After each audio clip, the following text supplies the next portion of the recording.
Bonjour à tous. Pour animer cette 9e émission, l'équipe est au complet.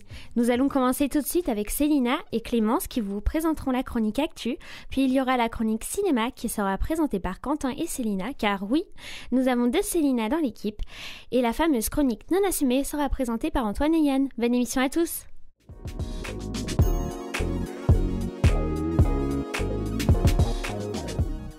Bonjour à toutes et à tous, nous nous retrouvons aujourd'hui pour faire un point sur l'actualité. Et pour commencer, nous allons parler d'art. En effet, jusqu'au 24 mars, le carré du théâtre de l'Hôtel de Ville a décidé d'exposer une trentaine d'œuvres représentatives des expressions plastiques de 1950 à 1970. Les œuvres proviennent du MUMA, mais également de collections particulières. N'hésitez pas à vous rendre à cette exposition qui vous réserve de très belles surprises. On poursuit l'actualité du mois avec un concert qui se déroule au Tetris le 23 mars. L'Homme Pâle se produit sur cette scène à partir de 20h30. Le concert du rappeur est malheureusement complet depuis quelques semaines. Ce sera donc une belle soirée musicale en perspective. Et toi Célina, est-ce que tu as d'autres sorties culturelles à nous proposer ? Oui, en effet, du 3 au 5 avril, la pièce de théâtre Évidence inconnue de Kurt Demet se produira au Volcan. Dans ce spectacle, les spectateurs pourront découvrir l'univers parallèle, mystérieux et poétique de Kurt Demet, un mentaliste belge reconnu. Et une bonne nouvelle pour les Havrais, après le succès des festivités des 500 ans du Havre, la ville a décidé de faire une 2e édition d'un été au Havre. Le programme n'est pas encore dévoilé, mais la 2e émission sera de nouveau orchestrée par Jean Blaise qui avait déjà planifié celle de 2017. Des œuvres d'art monumentales présentées pendant les 500 ans du Havre reviendront au cœur de la ville et des nouvelles arriveront. Des expositions, des concerts et de grands rassemblements festifs seront également au programme de l'édition 2018. Nous allons à présent vous parler de sport. Une bonne nouvelle sportive a été annoncée récemment. 20 ans après la victoire de la Coupe du Monde, l'équipe de France championne de 1998 va se réunir pour refaire un match. Ils joueront contre une sélection des meilleurs joueurs étrangers du Mondial 1998. Le match aura lieu le 12 juin à la U-Arena de Nanterre, un grand événement qui sera donc une belle occasion de revivre ou de découvrir cette étape importante pour le foot français. Nous poursuivons l'actualité sportive avec l'Open de tennis qui est une compétition inscrite dans le circuit international féminin et qui se déroule du 17 au 25 mars. Plus de 60 joueuses représenteront 20 nations lors de cette compétition. Enfin, nous avons appris que la ville du Havre recevra 7 matchs, dont un 8e et un quart de finale lors de la Coupe du Monde féminine de la FIFA, qui se déroule du 7 juin au 7 juillet 2019. Cette compétition est une très belle opportunité pour le Stade Océane de rayonner à l'échelle internationale.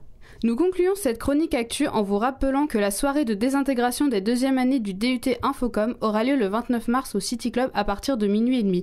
On vous y attend nombreux. Vous pouvez à présent retrouver la chronique cinéma de Quentin et Célina.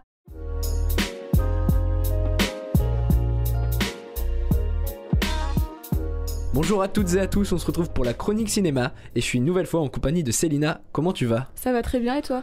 Écoute, moi aussi. Aujourd'hui on va diviser cette chronique puisque je vais vous parler des films d'action américains plutôt attendus et Célina va vous parler du cinéma d'auteur. Pour commencer, qui dit américain dit western, et le mercredi 14 mars est sorti le tout dernier western de Scott Cooper.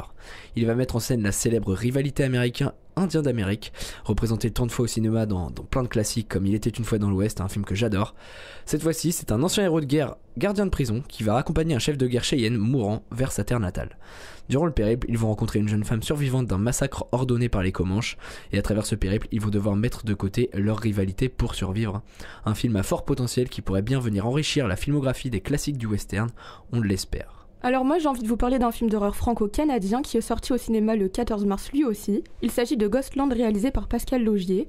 Suite au décès de sa tante, Pauline et ses 2 filles héritent d'une maison, mais dès la première nuit des meurtriers parviennent à entrer. Pauline va donc devoir se battre pour sauver ses filles. On reste sur les sorties du 14 mars et sur la lignée des films d'action américains pour ma part, puisque c'est l'heure de vous parler de Tomb Raider.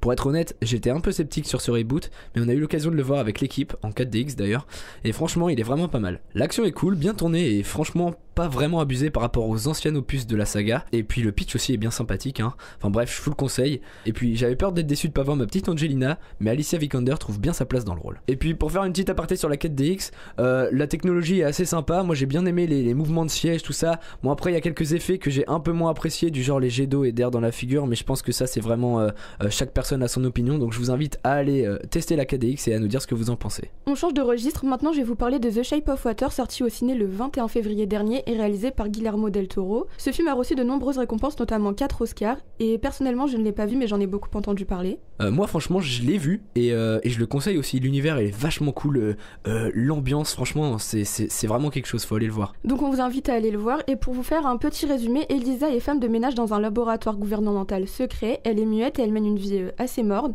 Sa vie va basculer lorsqu'elle et son amie Zelda vont découvrir que le laboratoire mène des expériences sur une autre créature secrète. Je vous en dis pas plus et je vous laisse aller le voir au cinéma. La créature est très bien faite d'ailleurs. Enfin bref, on termine sur une sortie à venir très attendue, Ready Player One, le dernier Spielberg. Entre science-fiction et film d'action, l'histoire se déroule en 2045 et une technologie nommée Oasis permet aux humains d'entrer dans un univers en 4 dimensions. Mais son créateur, James Hallyday, meurt et décide de léguer l'intégralité de son immense fortune à celui qui trouvera l'œuf de Pâques caché dans ce monde virtuel. Encore une affaire d'héritage pour les Hallyday qui va se compliquer, ce qui va donner lieu à une immense bataille qui va dépasser les stades du simple jeu vidéo. Un pitch bien cool qui m'a fait penser à un manga que j'adore, Sword Art Online. J'invite d'ailleurs tous les fans de manga ou pas qui le connaissent pas à aller regarder cette série, c'est vraiment sympa. On espère que cette chronique vous a plu et on vous laisse maintenant avec Antoine et Yann qui vont vous présenter la chronique non assumée.